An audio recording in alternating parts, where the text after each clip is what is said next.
예, 안녕하십니까. 고양이연구소의 심용주 박사입니다. 국내는 고양이에 대해서 수의학적으로나 또는 생태학적으로나 전문적으로 연구하는 기관이 저희밖에 없습니다. 저희가 최초로 고양이 연구를 표방하며 설립된 연구기관이고 고양이와 관한 다양한 활동들을 펼치고 있습니다. 그 일환으로 고양이와 관련한 행동 심리 상담을 무료로 해드리고 있습니다. 물론 그냥 띡 전화하셔서 우리 고양이가 이래요, 어떻게 하면 좋아요? 라고 물어보시면 대답하지 않습니다. 심리 상담을 제대로 받기 위해서는 저희 블로그에 포스팅되어 있는 조건을 맞추셔서 다양한 자료, 그다음에 충분한 앞뒤 맥락을 설명 주셔야지만 상담이 진행될 수 있겠습니다. 자, 이거는 좀 이렇게 어려운 거는 아닙니다. 사실 이거는 고양이에 대한 오해에서 비롯된 상담 요청건인데 간단히 말씀드리겠습니다. 의뢰인께서는 여자분이시고 20대 초반의 대학생이십니다. 그리고 15평 규모의 원룸에서 아마 남자친구분이신 거나 오빠이시거나 그런 것 같은데 남자 한 분하고 같이 거주하시고 개 한 마리를, 보통 이제 강아지 한 마리라고 하는데 강아지는 새끼를 말하는 거예요. 개의 새끼가 강아지죠. 네. 새끼가 아닌 개는 개죠. 네. 개 한 마리를 키우고 계십니다. 보통은 댁에 계시는 것 같고 집을 비우는 시간은 하루에 2-3시간밖에 안 되시는 것 같습니다. 자, 문제 고양이는 수컷이고 생후 4-5개월령의 길고양이입니다. 마음이 되게 좋은 분이세요. 길고양이를 구조하셔서 댁에서 키우게 되셨는데 문제는 이 댁 내에 이미 개가 한 마리 있었다는 거죠. 그리고 지금 현재 이제 상담 내용을 제가 간단히 읽어드리면, 저는 원래 포메라니안 개 한 마리를 키우고 있습니다. 쭉 말씀하셨고, 남자친구분께서 남자친구분께서 산책 나가셨다가 따라오는 새끼 길고양이 한 마리를 구조라고 볼 수 있겠죠. 구조해서 키우게 됐습니다. 그런데 현재 문제는 무엇이냐 하면 쭉 봤더니 강아지가 개가 고양이한테 놀자고 하면 핥아주고 엉덩이 냄새도 맡고 고양이가 뛰면 같이 따라 뛰고 등등등 하는데 개는 고양이를 좋아합니다. 그런데 고양이는 개를 처음 볼 때부터 도망다니고 히싱, 하악질이라고 통상 한국어로 얘기하는 히싱을 하고 그랬습니다. 그다음 시간이 지나면서 고양이는 앞발로 치고, 고양이 일반적인 공격 방법이죠. 개의 목덜미나 얼굴을 물기 시작했습니다. 개가 먼저 장난을 치는 경우도 있는데 고양이가 먼저 장난을 치는 경우도 있고 등등등도 쭉. 그 다음엔 더 지나가서 앞발로 칠 때는 발톱이 나오기도 하고 나오지 않기도 하고, 고양이가 더 심하게 공격해서 개가 비명을 지르기도 하고, 이런 상황에서 어떻게 하면 좋을까요? 라고 말씀 주셨습니다.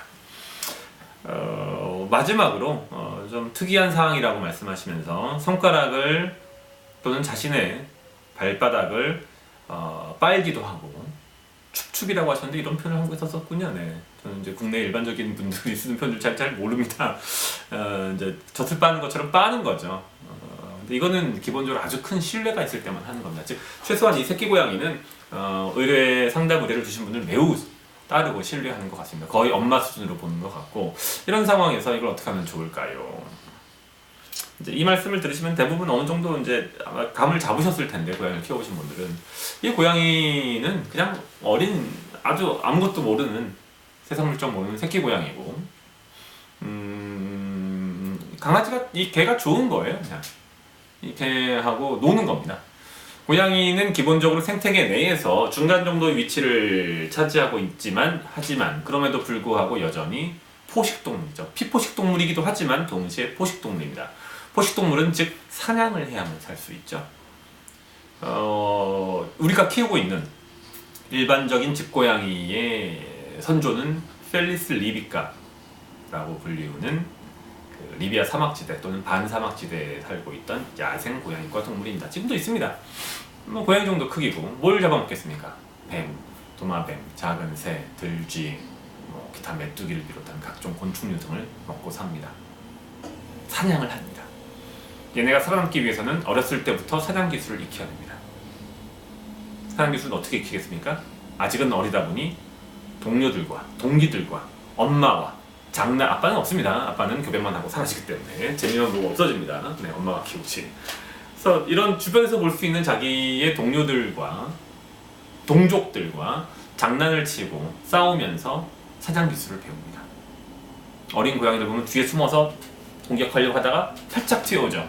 네, 그게 생존 기술, 즉 싸움의 기술, 그리고 사냥 기술을 배우는 겁니다. 장난과 실제 싸움이 이들 사이에서는 별로 구분이 되지 않습니다. 물론 실제 싸움은 아니죠. 대부분 다 장난입니다. 그리고 이 장난은 사냥 기술을 다시 말씀드리지만 습득하기 위한 일환입니다.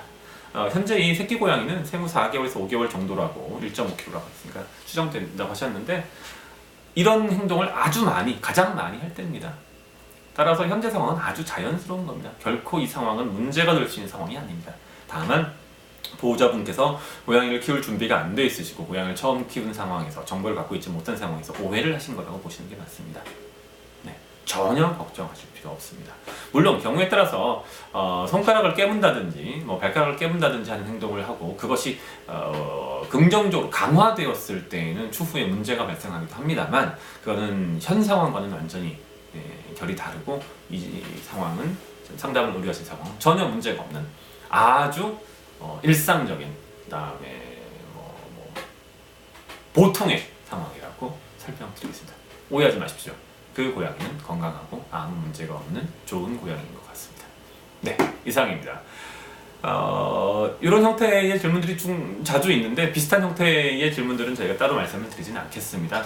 그거는 별도로 비디오를 찍을 의미까지는 없을 것 같아서 하지만 유사한 형태의 질문 있으시면 상담 내용 있으시면 언제든지 편하게 연락 주시기 바랍니다.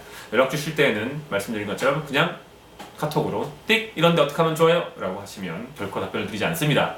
저희 포스팅에 나와 있는 서식에 합쳐서 충분한 자료들을 보내주셔야지만 저희가 분석을 하고 상담을 드릴 수 있습니다. 네, 감사합니다. 고양이 연구소의 심리행동 상담 코너였습니다. 심영주 박사입니다.